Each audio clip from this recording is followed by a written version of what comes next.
welcome, Jennifer. We're happy to have you here as part of the Love Begins With Me film project. And our whole goal in this film project is to discuss all things about unconditional love. How it relates to us personally, how it relates to our experiences, how it relates to the world around us, and more personally, how we end up sharing unconditional love. So, I'd like to begin this discussion with you as actually asking you, what is your, shall we say, interpretation, definition, understanding of unconditional love? Okay, it's constantly evolving. It's different all the time. But you left me a question when I left you last year about, do I love myself unconditionally? I've been sitting in that question for over a year now. And what have we found? And just recently it came out, okay, let me change the question. Let me, in the world of do-be-haves, what we have and who we are and what we do, it's a do question. Do you? So what happens if I switch that around to are you? Well, then I can make the statement, I am unconditional love, and it changes the entire color of the thing. And if I am love unconditionally, which is kind of a given, because if conditional love isn't love at all, but if I am, then everything that I do expresses that.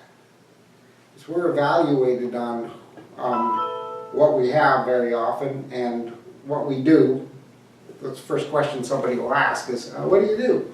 Right. And rarely we'll ever get to who you are, because that's a very hard thing to define. But if we are in substance love, unconditional love, then everything that we express will come out that way.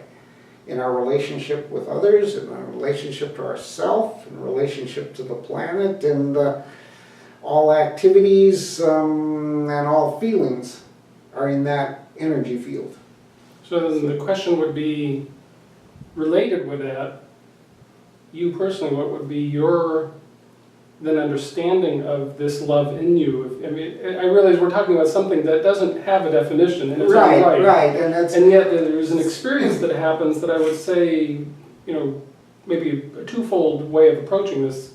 Have you always understood this unconditional love, or did you have previous parts of your life where you had a more limited love, and now you're actually understanding what it's like to fully embrace and fully embody unconditional love for yourself? And can you share how you actually come to that answer of that question from a year ago?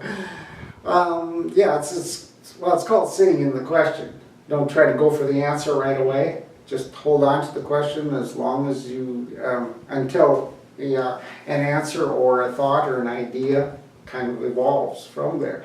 And even the idea of what unconditional love is still evolving. It will continue. It's part of the overall concept of me, which is it's the journey more than the destination. And the journey is open-ended, and it always takes me or anybody just in unusual places sometimes. And still, though, from the standpoint of love, it is in its somewhat invisible and tangible aspect. It is actually very tangible and very visible when you're in that state of love and able to share it in yourself, self-acceptance. And of course, is a big cornerstone of what we're talking about. That recognition of unconditional love begins within ourselves, and then from that, as we have that, we express it. Yeah, and when a person arrives in that state of being, then everything around them shifts to adjust to it. Because it's also a perspective. It's not only how the world looks at you, but how you look at the world. If you look at it through the perspective of unconditional love, you see things differently than if you look at it as duality or not love, fear. If you're looking at it especially from fear, you see things that are fearful. Right. And it's huge. It determines our journey. It determines our experience. It determines who we are, how we feel about ourselves. Yeah. So it places you in a different, as you say, perspective, but really a different vibrational state. Right. When we are, shall we say, not conscious of love, or say we're conscious of a limited love, something that we've just bantered around because of the way culture kind of dictates the definition of love. When we haven't understood or even contemplate or consider unconditional love, we really are not alive fully in the moment. Yet when we start to understand that this love resides within ourselves and we can expand it, it takes everything to new open awareness. Mm-hmm. So in its evolving state, obviously I posed this question to you when we visited last year, and you've been sitting with the question, and I would imagine in sitting with the question you've also perhaps looked over the entire journey of your life where you had no concept of love, or extraordinarily limited, maybe physiological love or expectational love, what have you, that we are most conditioned to have. Could you kind of maybe share with us how your own journey of love went from more or less a lack of awareness of love, its potential, its presence, to now that you've even been asked the question and have come to an awareness? Give us a bit of an understanding of how love has transformed over your life. Yeah, I have to go back a ways, but it's not understanding it, not embracing it is limiting. That you can only go so far. That you don't have the freedom that you do with kind of an unlimited source of love. And most of us live in that limitation, and the limitation is based on fear, and for me, for many years, is what would people think, or what am I supposed to do? Shooting on myself, what should I do, and to make everybody happy? But I had to step out of that and get to the point where what others think of me is none of my business, which was a very powerful book title, by the way. And reaching that point, that's when I made some major course corrections in my life. And I didn't realize that's what I was doing until, from retrospect, because 20/20 hindsight is still the clearest vision we have. Right. But yeah, and that took my journey off into a very different direction. And would you say that was, in a way, its own version of a catalyst to make you become more aware of the power of love being present in you, and that you could actually, first and foremost claim it for yourself and realize that you have, it's not even a right, it's not a gift or anything, but a natural state of love that when you actually allow it to begin to flow, it begins to permeate every aspect of your life, and particularly in your case, it permeated it in very interesting ways and very interesting opportunities to actually expand your reality from a fairly narrowly defined reality from what we understand to a much broader, much more creative, much more open field of reality. It's accessing that field, that which is a completely different field from the duality fields of limitation, belief systems that keep us in that limitation, and stepping outside of that to a wider perspective. All of a sudden it's just like walls fall away. And what shows up then is based on that acceptance and unconditional love. And the other word for love is acceptance. Unconditionally accepting, okay, this is the way it is. Not even having a preference to, I would like it to be something else. Because unconditional is also non-preferential. Right. Which is tough for people to wrap their head around sometimes. I prefer this instead of that. Okay, sure, it's just a choice. It's a discernment. One isn't, maybe one works for you better, one choice than the other, and it isn't a case of one is right or wrong. That's duality. But discernment is just making a choice of all the possibilities that are out there that work best. And in our cases, as we've come to understand unconditional love, it really starts within. Yeah. And it's the film project that we're working on as Love Begins With Me. It's the recognition that we turn our focus inwardly and we recognize all of our power, all of our potential, all of our thoughts, hopes, dreams, desires, and perhaps, for a few of us that are fortunate to have done this consciously, that we recognize that our dreams however unique they might be, are ours to explore. And we set ourselves on a course, because obviously my background was in business, and I chose to explore a much greater part of myself as a result of going within and saying, I have other hopes and dreams that are not necessarily the conditions that culture, society, my family, those close around me think I should be. Yeah, the shoulds. The shoulds. So the exploration of love within yourself, can you, as we said, a catalyst in your lifetime, but can you pinpoint aspects of awakening that made you become all of a sudden more aware of love? Was it because you actually started to do things that were loving to yourself, genuinely loving to yourself, that kind of opened the door of exploration of love? Yeah, it's been an evolutionary process rather than a revolutionary process. I mean,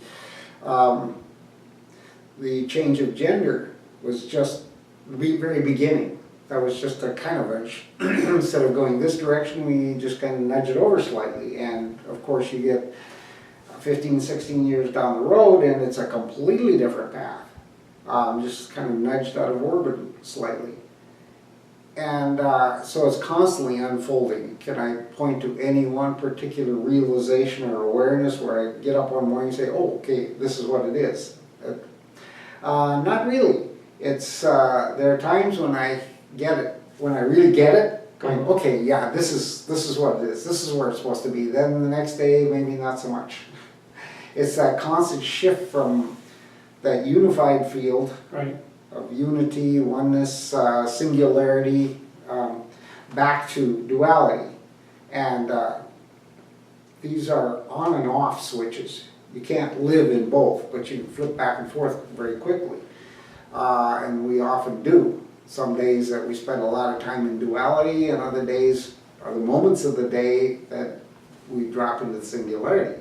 And when we do so, then all of a sudden love pops into being, and we start seeing the world and experiencing the world and feeling the world much differently. And feeling beyond the world.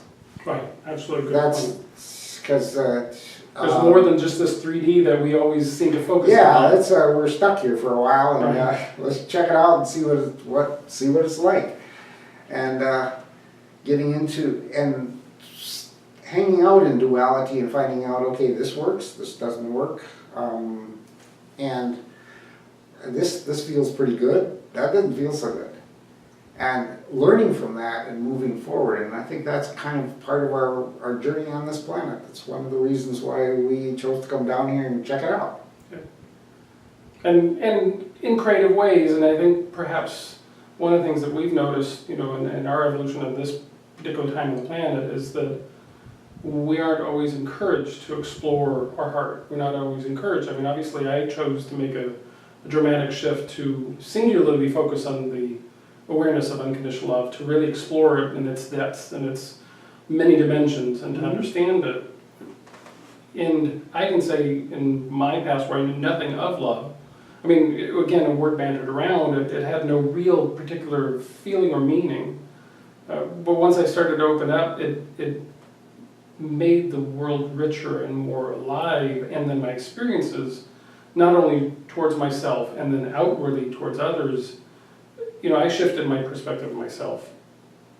My perspective of others and others' perspectives of me shifted. So in relation to that kind of idea, your journey, going from that, just going along with the game, playing the game, realizing that you were so much more, realizing that you had love within you and that you could first and foremost honor yourself.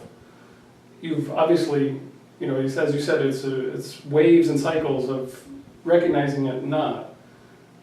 What have been some of the experiences, say, with those around you, as you've gone through this transformation, as you shifted your perspectives? How have you seen other people differently? And then in turn, how have the responses of others been towards you? Yeah, that's what happens is the people who are in my circle, they shift. We draw people to us who are like us, who kind of resonate and vibrate on the same level, and that's opened up all over the place. And others just kind of fall away, drop away. And without any confrontation on that part, or with minimum confrontation, lots of times that shift happens. We draw into our field people who vibrate on that same level, and or we can stay in fear and fight it. It's resistance is part of it. And we resist those who are around us, who see the world differently, have different definitions, things like that. Then if we give that resistance, or if we try to drag them kicking and screaming into the 21st century, we run into problems. Because it's back in that old energy. So, what was the song from last year? Let It Go? Yes. Yeah. And that resistance, I think, is one of the biggest hurdles most of us have, getting out of duality into unconditional love. We have to let go of trying to bring people along, or trying to fight against people, or just to more or less react with equanimity. Like, okay, that's interesting, that's fine. I can choose to go that direction, or I can just go someplace else. And would you say that was equanimity a part of your understanding in your earlier part of your life, or were you really one that loved conflict and experienced a lot of conflict, or? I avoided conflict. I constantly did. I was usually wasn't exactly the peacemaker, but I was the one who just, in the fight or flight, it was flight, and it still is. But even with a deeper understanding of what that means, it's not running away from something. It's just stepping out of that nasty energy field into more accepting, loving, embracing, higher vibration. Yeah, so it's... Can we say in a way that when you became at peace with you and yourself and your truth, that equanimity became more tangibly a part of your understanding? Yeah. That again, because love begins with me, part of our sharing of understanding is that we recognize that the outer world changes as we shift first and foremost within. So we have all these experiences, but the awareness is, again, the hindsight. We're looking through the rearview mirror. It all makes sense now, but at the time we had to make some very difficult choices and some very challenging choices to really own our own truth, to really own our heartfelt understanding, whatever that may be. Yeah, and for me it was stepping out of being the martyr. I grew up in a church, Catholic church, where martyrs were celebrated. Those who beat themselves up for other people.